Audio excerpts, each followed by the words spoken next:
નમસ્કાર વિદ્યાર્થી મિત્રો, સ્વાગત છે તમારું સ્કાયલાઇન એજ્યુકેશનમાં. તો આજે આપણે જોવાના છીએ પિક્ચર ડિસ્ક્રિપ્શન. બરાબર, તો તમે અહીં ફોટો જોઈ રહ્યા છો. બરાબર, એ એક સ્કૂલના ગાર્ડનનો છે અને સ્ટુડન્ટ્સ બધા છે એ સાફ સફાઈ કરી રહ્યા છે. બરાબર, કેમ ખબર પડે છે કે આ સ્કૂલનું ગાર્ડન છે? કારણ કે બધા વિદ્યાર્થી મિત્રોએ શું પહેરેલું છે? તો કે તમે જોઈ શકો છો, યુનિફોર્મ પહેરેલો છે. બરાબર, તો આપણે જોઈએ આના વિશે 10 વાક્ય.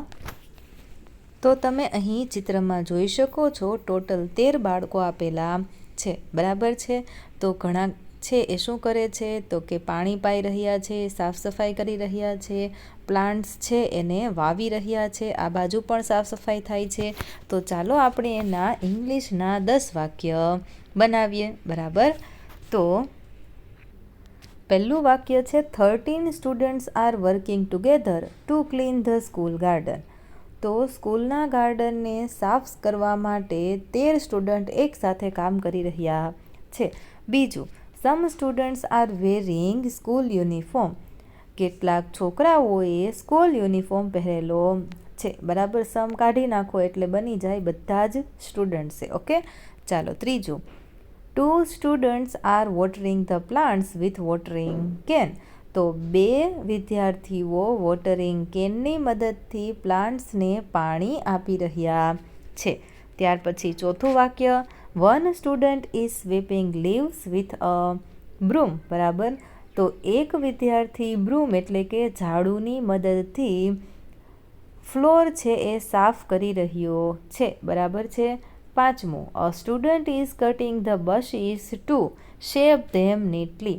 તો એક વિદ્યાર્થી જે ઝાડીઓ થઈ ગઈ છે ને, બરાબર છે, ઝાડવાઓ વધી ગયા છે, એને શેપ એટલે કે આકાર આપી રહ્યો છે. છઠ્ઠું, 3 students are planting a new flower in the garden. 3 વિદ્યાર્થીઓ ગાર્ડનમાં નવા ફ્લાવર્સ છે એ પ્લાન્ટ કરી રહ્યા છે, વાવી રહ્યા છે. સાતમું, a bench is visible where a student is standing with one leg on it. તમને ચિત્રમાં એક બેન્ચ દેખાઈ રહી છે, ત્યાં એક સ્ટુડન્ટ તેના પર એક પગ રાખીને ઊભો છે. બરાબર, another student is raking leaves to keep the garden tidy. બરાબર, તો હજુ એક વિદ્યાર્થીની જોડ છે જે ગ્રાઉન્ડ પરથી પાંદડાઓ છે એને વારી રહી છે. નવમું, the garden is full of greenery and blooming flowers. તો ગાર્ડન છે ખૂબ ગ્રીનરીથી છવાયેલું છે અને ઘણા બધા ફ્લાવર્સ છે.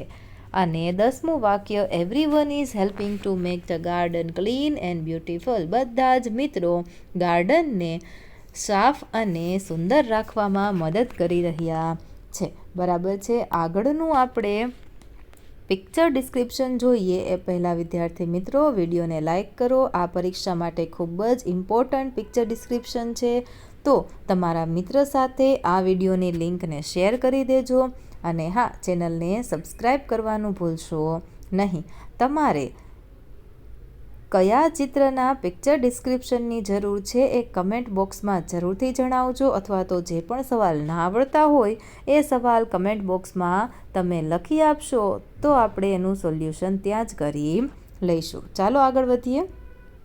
તો આપણું બીજું પિક્ચર ડિસ્ક્રિપ્શન છે. અહીં એક ફેમિલી છે એ લિવિંગ રૂમમાં બેઠેલી છે. બરાબર, તો તમે અહીં જોઈ શકો છો, પેરેન્ટ્સ સોફા પર બેઠા છે. અહીં એક ડાઇનિંગ ટેબલ આપેલું છે, ઘડિયાળ છે, ફ્લાવર પોટ છે, એક ફોટો છે. બરાબર, ટીવી છે અને એક છોકરી ચેર પર બેઠેલી છે, એક છોકરો નીચે બેઠેલો છે. અહીં એક ટેબલ આપેલું છે. તો ચાલો આપણે એને ઇંગ્લિશમાં સેન્ટેન્સ બનાવીએ. તો લખો, this is a picture of a living room of a house. તો એક ઘરના લિવિંગ રૂમનો આ ફોટો છે. A family is sitting in the room. એક પરિવાર રૂમમાં બેઠેલો છે. The father and the mother are sitting on the sofa. માતા અને પિતા સોફા પર બેઠેલા છે. A girl is sitting on the chair. એક છોકરી ખુરશી પર બેઠેલી છે. She has a mobile in her hand. તેના હાથમાં મોબાઈલ છે. A small boy is sitting on the floor and playing. એક નાનો છોકરો ગ્રાઉન્ડ પર ભોંય તળિયે બેઠેલો છે અને રમે છે. There is a dining table behind the sofa. બરાબર, બિસાઇડ્સ પણ લખી શકો, બાજુમાં છે. બરાબર છે. There is a kettle on the table. Table પર એક કેટલ છે. તમને ચિત્રમાં ટેબલ પર જે દેખાતું હોય એ તમારે અહીં લખી દેવાનું. There is a clock on the wall. દિવાલ પર એક ઘડિયાળ છે. There are a few books on the self. તો સેલ્ફ તમને દેખાતું હતું ને ઘડિયાળની બાજુમાં, ત્યાં થોડીક એવી બુક્સ છે. There is a flower pot too. ત્યાં એક ફ્લાવર પોટ પણ છે. બરાબર, એટલે કે ફૂલદાની પણ છે. ઓકે, તો વિદ્યાર્થી મિત્રો, વિડીયોને લાઇક કરો. તમારા મિત્ર સાથે આ વિડીયોની લિંકને જરૂરથી શેર કરી દેજો. આવી જ રીતે આવતા વિડીયો જોવા માટે ચેનલને સબસ્ક્રાઈબ કરી લેજો. મળીએ આવતા વિડીયોની અંદર. ધન્યવાદ.